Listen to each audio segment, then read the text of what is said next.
Akka lakkoofsa Itoophiyaa bara 1937tti ardaa bulee horaa ganda woleenaa bookkasaa jedhanii yaaman keessatti dhalatanii achumatti guddatan Yuuba Dooktorri kabajaa Aagaa Xeenxanoo.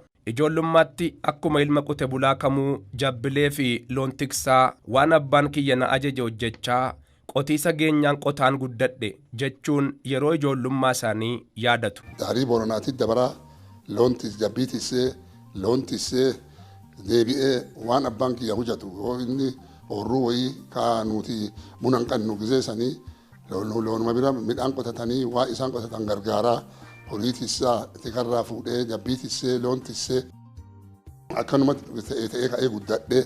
Jalqaba bara 1990 baallii fudhachuun abbaa gadaa ta'uun Yuuba Aagaa Xeenxanoo bara 2000tti abbaa gadaa gogeessa dhallaanaatti baallii kennan. Hangan dhufe abbaa Yuubaa ta'u gadaa kana nan gorsa nan qajeelcha waan narraa eegamu aga umuriin kiyya jirtutti illee hojjechuu ittaan fufa jedhanii turanii yeroo lubbuudhaan jiran. Gaafa abbaan kiyya gadaa maqaa baay'ee maqaa na baasanii qarrinatti yaadanii doobbii naan jedhanii kuusamarraa raabomaan baane raabomarraa dooromaan baane dooromarraa gadoomaan baane garuu ennaa sani abbaan yaa'a sanii nama biraatii yaa'a kiyya ta'uuti malee ani immoo guyyaa baallii fuudhan kanarratti fuudhanii ka'anii abbaa gadaati jedhanii abbaa gadaa na godhanii akkas ta'e. Ofii isaaniirra darbanii hawaasa isaanii aadaa barsiisaa akka turanii fi hiriyoonnii fi namoonni isaan beekan kan kaasan.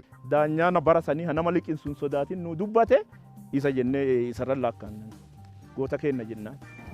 Waan dansaa nutti akeekaa guddaa fi xiqqaarratti akeettii dansaa akeekaa intalaa fi mucaarratti akeettii dansaa akeekaa hidhata gaarii hidhadhaa jedhaa uffata gaarii uffadhaa jedhaa ilma akka intalaati ilma akka ilmaatitti gorsee hidhoo gaarii gadi geettu hidhoo sirrii hidhadhaa jedhee intalatti gorsee uffata aadaa uffadhaa jedhee intalti kabajaan bultii kabajaan bulaa jedhee aadaa kana nutti akeekuun aadaa kanarraa barachuun aadaa gaarii kanarraa baranneerra.